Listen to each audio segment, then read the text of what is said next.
SKS, 2 SKS ya, apa 3? Sampai jam berapa Mbak Mas? 11.50 Bu. Berarti yang 3 SKS hari Jumat, berarti kita kuisnya di hari Jumat minggu depan ya. Oke, jadi kita kuisnya 2 jam, dari jam 9.20 sampai 11.20. Mungkin soalnya ada 3 ya, dan Anda dengan waktu yang sangat mepet tidak bisa bekerja sama ya. Tidak bisa bekerja sama sehingga asli itu adalah hasil belajar Anda sendiri. Saya berharap seperti itu. Jadi materinya sampai ke pengeringan, ini sampai hari ini untuk kuis besok ya. Jadi dari perpindahan massa antar fasa, kemudian perpindahan massa satu fasa, kemudian absorpsi, kemudian cooling tower, dan pengeringan. Atau nanti yang kita ambil yang mana, tetapi transfer massa itu saya ambil 1 gitu ya. Absorpsi 1, cooling tower 1, dan pengeringan 1, ada 4 ya, ada 4. Okelah, kita lihat nanti saja. Jadi untuk kali ini kita akan membahas mengenai pengeringan. Pengeringan itu ada 2, yaitu pengeringan yang batch, kemudian pengeringan yang kontinu. Jadi itu kemudian saya mau share screen.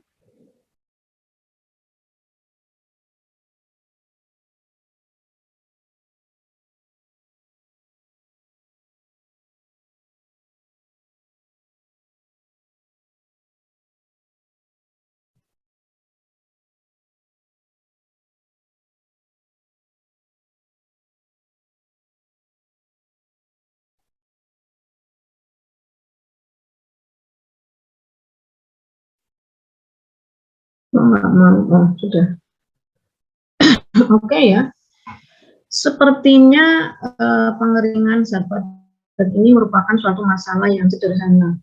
Tetapi setelah kita mempelajari materi pengeringan ini, kita baru mengerti bahwa pengeringan itu merupakan sesuatu yang agak-agak tidak sederhana juga ya, agak rumit juga. Karena apa? Kita tahu bahwa ada suatu zat yang bernama CaCl2 pentahidrat. Ada yang anhidrat gitu ya. Nah, ini berkaitan dengan interaksi antara molekul air dengan suatu zat padat yang tidak bisa kita anggap itu suatu hal yang sederhana.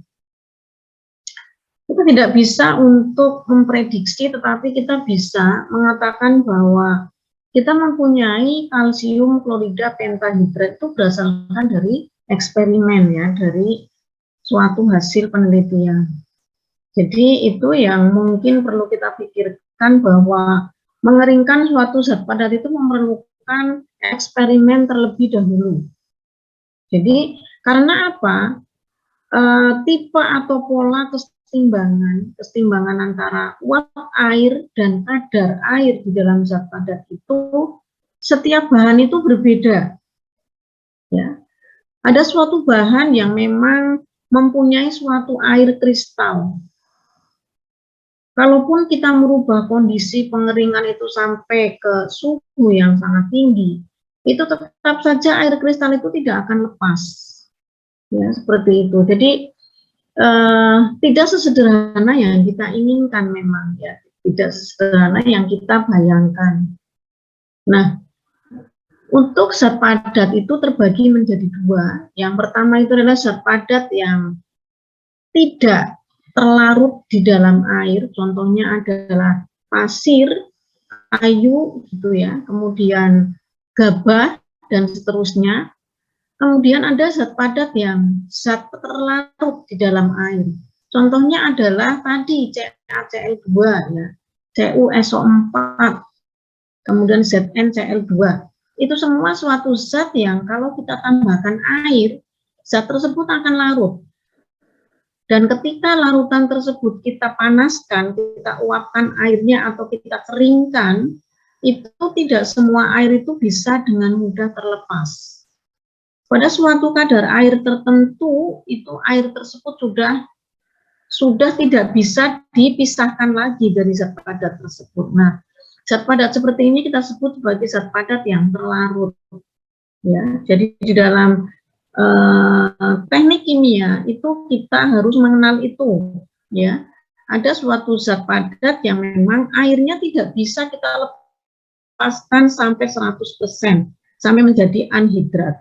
Dan kalau kita mau melepaskan mungkin memerlukan suatu kondisi yang ekstrim. Mungkin suatu kondisi tekanan yang vacuum mendekati nol atau suhu yang tinggi dan seterusnya. Ya, demikian. Tapi pertama kita akan mempelajari mengenai zat padat yang tidak larut. Jadi ini materinya sudah saya berikan, mestinya Anda sudah membacanya ya, walaupun mungkin masih banyak pertanyaan yang ingin Anda ajukan atau mungkin belum dibaca ya. Jadi saya sudah mengantisipasi karena TPD ini merupakan suatu mata kuliah yang memang perlu Anda itu membaca terlebih dahulu. Kemudian setelah membaca Anda sedikit punya gambaran. Nah, dari gambaran tersebut Anda akan sempurnakan gambaran itu menjadi gambaran yang jelas ketika Anda ikut kuliah. Setelah Anda mengerjakan soal-soalnya, Anda baru paham atau memahami 100% mengenai apa yang materi yang Anda pelajari. Ya. Kalau Anda ingin menjadi fluent, menjadi ahli, Anda bisa mengerjakan contoh-contoh soal yang ada di dalam buku referensi. Ya, seperti itu. Jadi berbagai macam tujuan pengeringan di sini.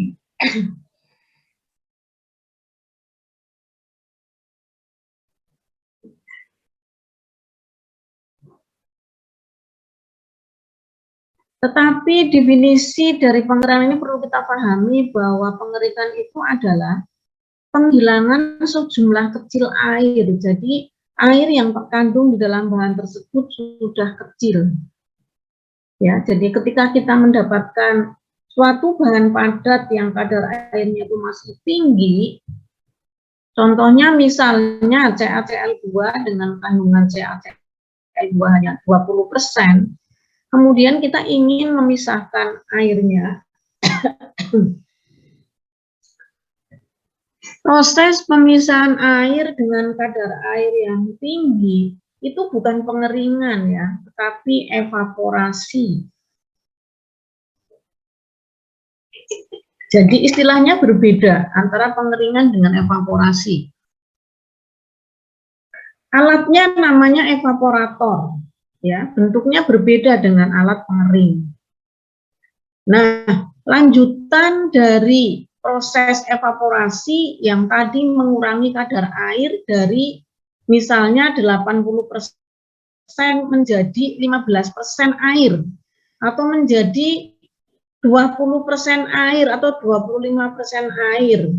Nah, proses selanjutnya ini ya, karena zat padat tadi yang mengandung air sebanyak 20% itu sudah memadat, maka pekerjaan evaporasi itu sudah tidak bisa lagi dilanjutkan. Mau tidak mau kita harus melanjutkan dengan alat pengering. Nah, kenapa sih kita berusaha untuk mengurangi kadar air sampai di bawah 10%? Jadi ketika seorang petani ya memanen padi, itu terus dijemur sampai 3 hari. Kenapa sampai 3 hari? Karena ingin airnya itu yang tinggal itu hanya 8%. Ya, ketika kandungan air sudah di bawah 10%, pada umumnya bahan itu awet untuk disimpan dalam jangka waktu yang cukup lama. Misalnya kalau sudah kadar airnya di bawah 10%, kita akan menyimpan selama 2 bulan. Ya, jadi selama 2 bulan itu kita yakin bahwa tidak akan ditumbuhi oleh jamur. Jamur itu adalah suatu mikroorganisme yang dapat tumbuh pada kadar air yang rendah. Sampai dengan di atas 10% itu jamur masih bisa hidup. Ya. Jadi itulah tujuan dari pengeringan. Tentunya ini merupakan suatu operasi yang sangat penting karena semua produk intinya adalah tidak bisa langsung digunakan atau tidak habis langsung digunakan dalam jangka waktu sehari misalnya, ya.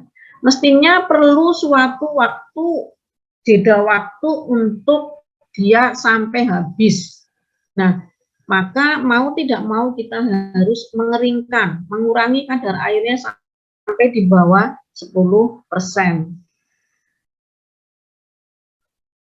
Nah, berbagai macam metode pengeringan yang saya kenal, pengeringan itu ada yang menggunakan oven, ya, oven seperti di laboratorium, ada yang menggunakan pengeringan sinar matahari, dijemur gitu ya.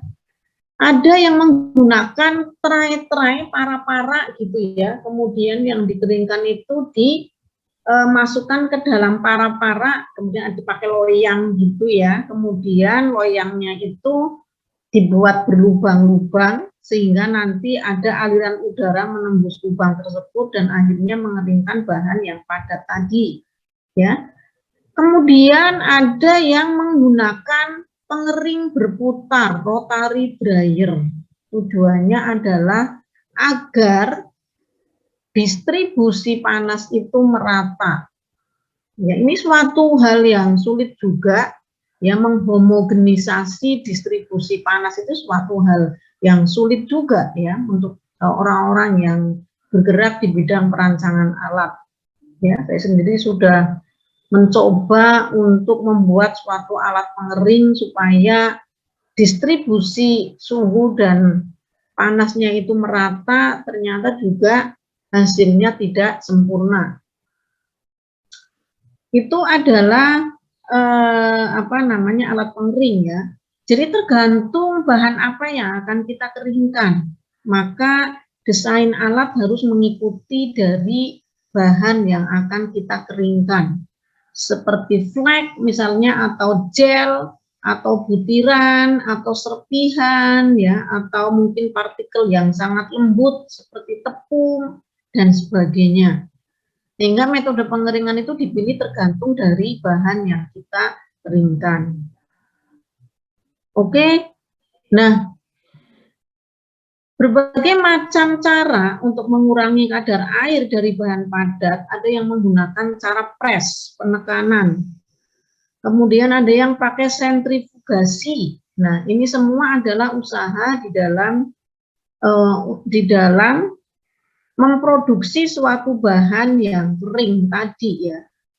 Nah, dalam bab ini kita akan mempelajari mengenai pengeringan, ya, pengeringan yang menggunakan udara panas atau gas panas. Jadi sebagai media pengering bisa menggunakan gas panas. Jadi kalau kita di industri itu mungkin ada gas buang yang suhunya masih tinggi dan ternyata gas itu tidak berbahaya terhadap bahan yang dikeringkan. Maka kita memanfaatkan gas buang tersebut sebelum dibuang ke lingkungan. Suhunya kita turunkan dulu sebagai pengering dulu, gitu ya. Ada juga yang menggunakan udara, ya. Jadi biasanya dua itu, gas panas atau udara yang kita gunakan sebagai media pengering.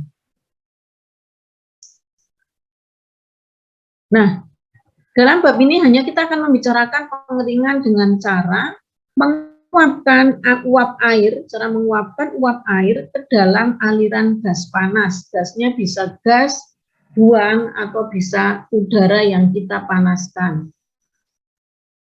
Nah, rambu-rambu yang harus kita amati, yang harus kita pelajari, di sini ada suatu kesetimbangan. Ya. Jadi logikanya, kalau kita menggunakan udara yang kandungan uap airnya tinggi, maka kemampuan udara tersebut untuk mengeringkan itu rendah. Atau apa? Dia hanya sedikit saja menerima uap air yang ditransfer dari bahan padat tadi ke dalam aliran udara. Karena di dalam udara sendiri kandungan uap airnya sudah tinggi.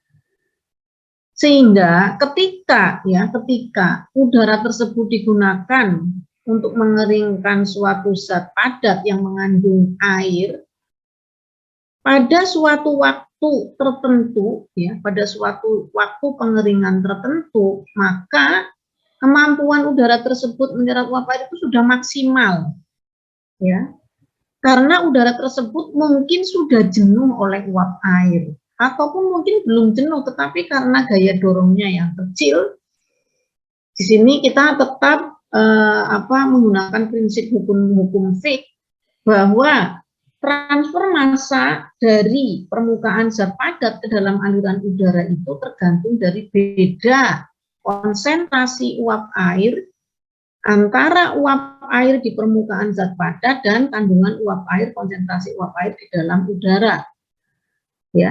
Nah, pada suatu saat itu driving force-nya sudah kecil sekali sehingga apa? Ya udah tetap saja jadi kandungan air di dalam zat padatnya itu tidak berubah dan kandungan uap air di dalam udara tidak berubah. Walaupun kita mensirkulasi udara tersebut berkali-kali, kita sirkulasi ulang ke permukaan zat padat tadi, tetapi udara yang keluar dari alat pengering tersebut sudah jenuh. Sehingga kita bisa memastikan bahwa udara tersebut sudah tidak mampu lagi untuk menyerap uap air yang menguap di permukaan zat padat. Nah, kondisi tersebut sudah jenuh atau sudah setimbang. Nah, setiap zat padat itu berbeda Jadi misalnya kita menggunakan udara luar ini dengan suhu ruangan. Kita alirkan terus-menerus secara sirkulasi ke permukaan suatu zat atau kayu yang basah misalnya. Nah, pada waktu pengeringan tertentu kandungan uap air di dalam zat padat kita ukur. Berapa? Caranya bagaimana? Caranya adalah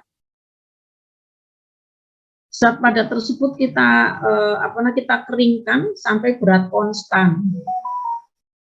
Nanti selisih berat awal dikurangi berat konstan itu adalah kandungan air berbasis berat kering bahan padat. Nah, ketika relatif humiditas udara itu X, di situ misalnya X%, maka kandungan air di dalam zat padat itu adalah Y pada keadaan kesetimbangan. Kita tidak bisa memaksa agar lebih kecil dari Y. Kalau kita menginginkan kadar air di dalam zat padat itu turun di bawah Y, maka kita menggunakan udara yang relatif humiditasnya itu harus lebih rendah dari yang pertama. Nah, ini dinyatakan di dalam kurva kesetimbangan Jadi apa ini? Jadi kandungan air di dalam zat padat dinyatakan dalam satuan rasio berat air dibagi berat bahan kering. Ini adalah X.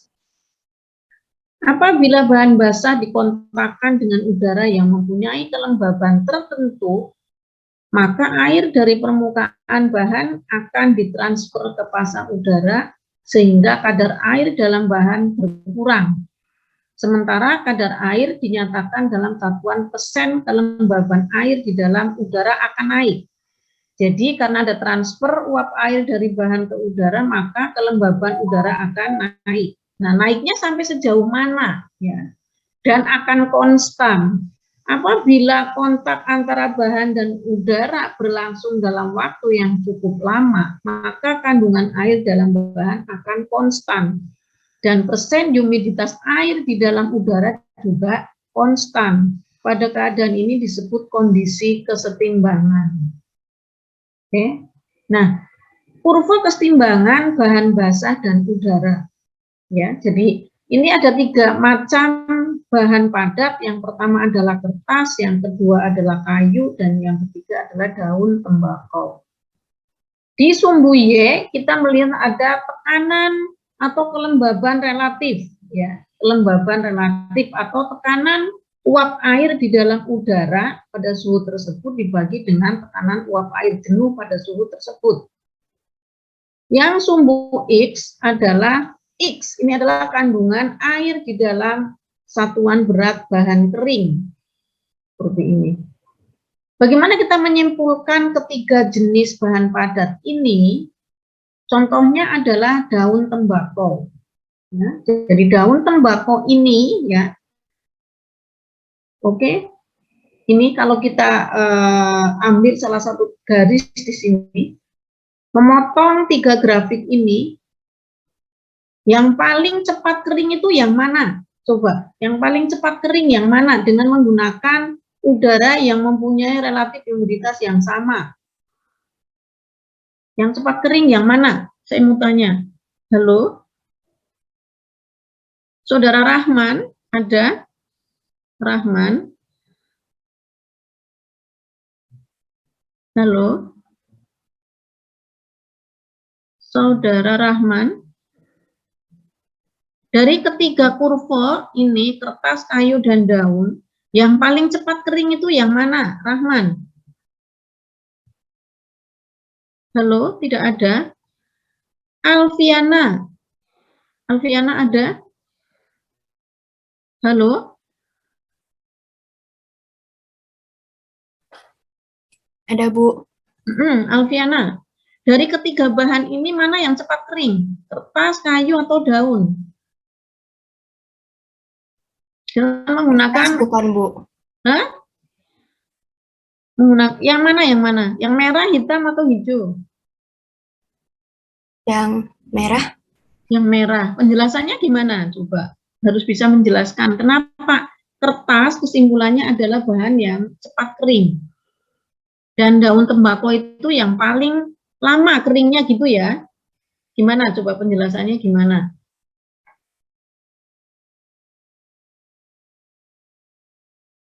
Penjelasannya gimana? Dari kurva tersebut dapat disimpulkan bahwa gimana?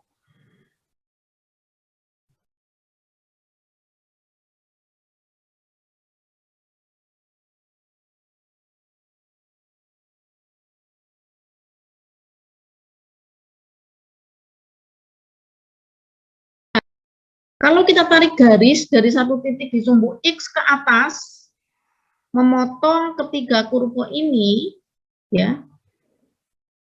Halo, memotong ketiga kurva ini, misalnya ini di titik A, B, C. Nah, ketika kita menginginkan kandungan air di dalam bahan padat itu sama di titik ini, kita tarik ke atas, ya, ke atas vertikal. Untuk daun tembakau kita memerlukan udara yang mempunyai kelembaban relatif yang sangat kecil, ya, yang sangat kecil. Ini kan kandungan air sama ini di sini kan. Sedangkan kertas ini untuk kandungan air yang sama, ini kita bisa menggunakan udara yang mempunyai kelembaban yang tinggi. Artinya, kalau kita ubah, kalau kita menggunakan udara dengan kelembaban yang sama, kita tarik garis horizontal, akan memotong ketiga kurva ini, maka untuk kertas, kandungan air di dalam kertas tersebut sudah sampai di titik ini ya, di titik ini. Sedangkan untuk kayu masih besar kandungan uap airnya di sini, kandungan airnya di sini. Apalagi untuk daun masih besar. Jadi yang cepat kering itu adalah kertas. Betul, tapi Anda kok tidak bisa menjelaskan ya. Jangan ragu ya, Anda usahakan sekarang mantap dengan apa yang Anda katakan. Itu perlu pemikiran ya. Jadi orang yang berbicara mantap itu orang yang selalu berpikir terlebih dahulu sebelum menjawab atau sebelum mengajukan argumen. Ya. Anda jawabannya kok sambil bertanya, yang kertas seolah-olah tidak yakin. Ya. Jadi kalau Anda menjawab, saya yakin jawaban saya itu betul. Kalau jawaban saya betul, tantangan berikutnya adalah Anda harus bisa mengajukan suatu alasan, penjelasan. Penjelasannya bagaimana? Orang yang diberi jawaban supaya yakin itu orang itu harus diberi penjelasan. Kalau tidak ada penjelasan, mereka tidak yakin, bukannya dia itu tidak percaya kepada Anda, bukan. Tapi karena dia belum jelas, dari logikanya dia belum bisa mencerna bahwa itu suatu jawaban yang betul. Nah, ini mudah saja sebetulnya. Ya, semakin landai kurva ini, semakin susah kering. Dan kalaupun kering, dia memerlukan suatu ya sampai kadar airnya kecil di sini, mendekati 0 di sini, dia memerlukan udara yang sangat kering, mungkin kelembaban relatifnya 0, baru dia bisa kering di sini. Sedangkan kertas, kalaupun kelembaban relatifnya tinggi, gitu ya, dia bisa kering, gitu loh. Ini jawabannya seperti itu. Coba yang lain, coba. Gimana penjelasannya? Ini saya ingin tes saudara Irmanda, ini namanya cantik, Irmanda Wastu. Ini perempuan apa pria ya? Pria, Bu. Oh, pria. Oke. Irmanda tadi. Coba Anda argumennya gimana? Tadi jawabannya sudah betul bahwa kertas itu merupakan zat padat yang paling mudah dikeringkan dari 3 kurva ini. Jawabannya gimana, Irmanda? Baik, Bu. Saya akan coba. Oke, untuk kurvanya itu terdapat dari 2 sumbu, Bu. Dari sumbu X yaitu bahan keringnya dan sumbu Y yaitu kelembapan relatif dari bahan tersebut. Di sini terdiri dari 3 bahan, Bu. Di antaranya ada kertas, kayu, dan daun tembakau. Di mana kurva untuk kertas itu sangat naik, Bu, tidak terlalu landai jika dibandingkan dengan kayu dan daun tembakau. Di mana hal ini kertas memiliki kadar air yang relatif sedikit, sehingga untuk kelembapan relatifnya jika besar akan lebih cepat kering dibandingkan dengan kayu dan tembakau. Oke, kita jelaskan di kurva berikutnya. Oke, ya, jadi ini ada suatu kurva, sama kurvanya itu sebenarnya sama ya. Jadi ini kesetimbangan kandungan air dalam beberapa bahan padat pada suhu 25 derajat Celcius, tentunya tekanannya 1 atmosfer ya. Jadi ini zinc oxide itu jauh lebih tegak di sini ya. Jadi kita panaskan dengan udara dengan kelembaban relatif sampai di sini pun dia bisa mengurangi kadar air kecil sekali gitu ya, sampai misalnya 0,6 dia kadar airnya di sini. Hampir sama ya, ini zinc oxide. Kemudian paper kertas ya. Kemudian inilah wood, ini adalah leaf tobacco. Ini bahasa Inggrisnya saya ambil dari buku Treble ya. Ini adalah tekanan parsial dibagi tekanan uap air jenuh pada suhu tersebut, ya, relatif saturation. Sumbu X adalah kilogram water per kilogram dry solid. Oke, sama. Oke, taruhlah kita akan mengeringkan ketiga bahan tersebut menggunakan udara yang mempunyai relatif kejenuhan itu 0,6 di sini. Nah, ini akan memotong ketiga kurva tersebut ya. Nah, ketika memotong ini zinc oxide ya, ini menggunakan dia kesetimbangan, saat terjadi kesetimbangan kadar airnya itu di sini mendekati 0.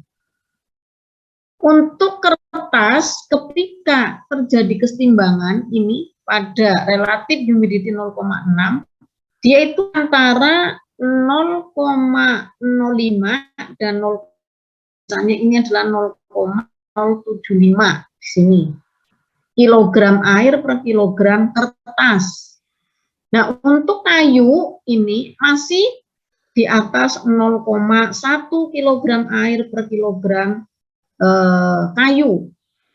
Tetapi untuk tobacco, nah kandungan airnya ketika terjadi kesetimbangan, ini kan kurva kesetimbangan ya.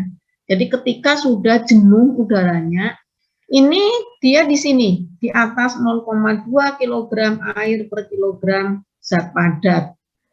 Jadi kalau 3 benda tersebut dimasukkan masuk ke dalam suatu alat pengering, kita mengeringkan dengan jenis udaranya sama, kelembaban relatifnya sama, kemudian terjadi kesetimbangan dalam waktu yang cukup lama, kita buka alat pengeringnya, maka kadar air di dalam zinc oxide ini sudah kecil sekali, ya, sudah kecil sekali. Sedangkan kadar air di dalam daun tembakau itu masih 0,2 sekian kilogram air per kilogram bahan padat kering, ya. Jadi Anda masukkan ketiganya ke dalam oven, kita aliri udara yang sama udaranya, alatnya sama-sama ya. Kita tunggu waktunya misalnya 3 jam, sampai udara yang keluar itu kelembabannya tidak berubah, alat ukur kelembaban di situ ya. Tidak berubah, kemudian kemudian ukur kandungan dalam keempat bahan ini. Ya, untuk di sini ya, untuk kayu masih, tembakau masih di atas 0, maknanya itu ya. Nah, ini misalnya suatu bahan padat diletakkan di suatu ruangan di mana ke dalam ruangan tersebut dialiri udara secara kontinu, di mana udara mengandung uap air dengan tekanan parsial sebesar P strip, maka ada 2 kemungkinan. Kemungkinan yang pertama adalah bahan padat akan kehilangan air karena terjadi evaporasi air dari bahan padat ke udara. Atau kemungkinan yang kedua, bahan padat akan mendapatkan atau menyerap air dari udara sampai tekanan parsial uap air di dalam udara sama dengan tekanan parsial uap air bahan padat tersebut sebesar P. Kemudian kandungan uap air, bahan padat, dan udara dalam keadaan kesetimbangan. Ya. Walaupun waktu pengeringan terus ditambah, kandungan air bahan padat akan berubah kalau relatif humiditas udara dirubah. Jadi kalau kita menggunakan udara basah, kita misalnya bisa mengeringkan sampai di sini, ya, untuk kayu di atas 0,1, kita menginginkan kandungan air di dalam kayu itu misalnya lebih kecil, kita menggunakan udara yang kering, yang relatif humiditasnya itu lebih kecil. Nanti dia akan bisa mengurangi kadar air ini, jadi kesetimbangannya akan bergeser kemana? Kalau pertama pakai relatif humiditas 0,6 di 0,1 lebih, kalau menggunakan udara kering, misalnya relatif humiditasnya 0,2, kita akan mendapatkan di 0,05. Nah, 0,2 ini, 0,05 kurang bahkan ya. Di sini nanti dia kesetimbangannya. Kalau lebih kecil lagi, nah ini kita potongkan dengan kurva kesetimbangan, kita dapatkan 0,025 di sini.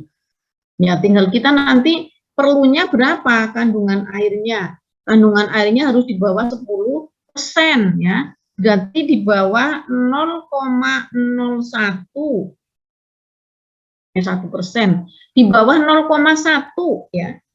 Kita perlunya di bawah 0,1. Jadi kalau untuk daun tembakau, mengeringkan daun tembakau, kalau ingin kadar air tembakau itu di bawah 0,1, maka kita harus menggunakan udara kering yang relatif kejenuhannya di bawah 0,2. Nah, misalnya di sini ketemu ya. Kemudian kalau untuk kayu tidak usah kering seperti daun tembakau, tetapi bisa menggunakan ini antara 0,4 sampai 0,6. 4. Kalau untuk kertas, kita bisa menggunakan udara dengan kejenuhan 0,6 pun bisa ya. Di sini 0,075 bisa, aman ya, sudah aman. Kalau zinc oxide ini udara dengan kejenuhan 0,8 pun sudah bisa. Maknanya adalah itu ya, setiap bahan itu mempunyai karakteristik yang berbeda. Ini sama. Nah, ini adalah tadi gambarannya, penjelasannya. Nah, sumbu Y adalah kelembaban relatif udara yang dinyatakan sebagai perbandingan tekanan parsial uap air di dalam udara dan tekanan uap air jenuh pada suhu operasi atau P'/V0. Dan sumbu X adalah rasio berat air per berat bahan padat dalam satuan kilogram air per kilogram bahan kering atau X bintang. Jadi X bintang ini adalah dan sumbu X adalah rasio berat air. Nah, ini adalah X bintang. Lihat kurva kesetimbangan wood kayu. Misalkan kayu pada awalnya mempunyai kandungan air sebesar 0,35 kg air per kilogram kayu kering. Diletakkan di suatu ruangan pengering yang dialiri udara secara kontinu di mana udara mempunyai kelembaban relatif 0,6. Ini ya, ini kayu, wood, sini titik A. Oke. Maka air dari kayu akan menguap dan masuk ke dalam aliran udara sampai terjadi kesetimbangan di titik A. Artinya, pada kesetimbangan kandungan air di dalam kayu sebesar 0,117 kg air per kilogram kayu kering. Apabila waktu pengeringan ditambah, maka kandungan air di dalam kayu tidak akan berkurang, akan tetap. Kandungan air di dalam kayu dapat dikurangi lagi dengan menggunakan pengering udara yang mempunyai relatif humiditas lebih kecil dari 0,6. Kontak selanjutnya antara kayu dengan udara tidak akan menyebabkan kehilangan air. Kehilangan air dari kayu dapat terjadi kalau udara diganti dengan udara yang lain yang memiliki kelembaban relatif lebih kecil dari kelembaban relatif udara mula. Sebaliknya, kalau kayu memiliki kelembaban relatif tertentu, misalnya yang ditunjukkan oleh titik A, dikontakkan dengan udara jenuh, maka kayu akan mendapatkan air dari udara dengan jalan kondensasi atau adsorpsi. Sampai akhirnya kayu akan mempunyai kandungan cairan keseimbangan yang ditunjukkan oleh titik B. Nah, wood ya. Jadi ketika udara itu jenuh, dia akan menyerap air ya, malah menyerap air sampai ke titik B, sampai airnya itu 0,3 kg per kilogram sampai 30% ya, 30% dasar kering. Sini. Itu maknanya dari kurva kesetimbangan. Banyak zat padat yang menunjukkan kandungan cairan yang berbeda yang tergantung kepada apakah